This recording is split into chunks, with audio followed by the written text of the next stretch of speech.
what a coincidental timing. I booked this trip. Then the SEC puts out a tweet about the Bitcoin spot ETF. Did you happen to see that? You know what, Kevin? I think, the first person to see the SEC's messed up tweet. I commented underneath it and I got the most viral reply. What was the reply? I said something like, if any other financial institution were to make some kind of mistake like they did, and then therefore manipulate the market, affect the market, they would fine that institution hundreds of millions.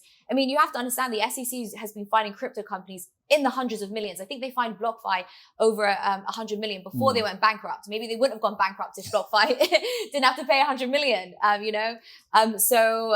my replies were the ones that went viral. Wow. And it's crazy because people were posting the SEC had said something like, don't trust a source unless it comes from the SEC.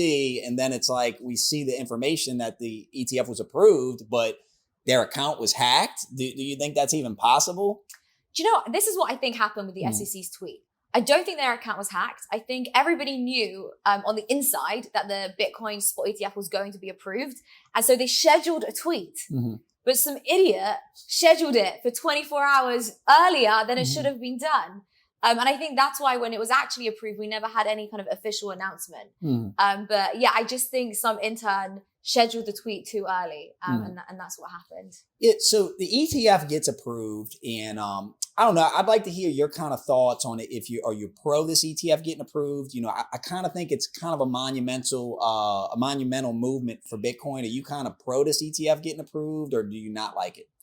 So originally, I was anti the Bitcoin ETF getting approved simply because I don't like the idea that these major asset managers like BlackRock, who already own, I think, more than like 80% of the companies in America, who already basically control everything. I don't like that they would own that much Bitcoin.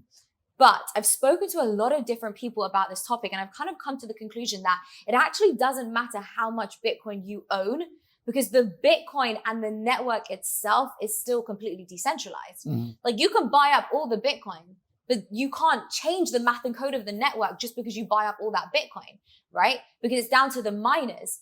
If you buy up all the mining machinery, which is unlikely, then of course, yes, you control the network.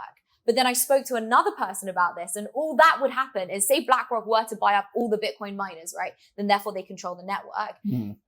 Bitcoiners would then be incentivized to set up their own ASIC mining machines, and it would create further decentralization of the network. Does that make sense?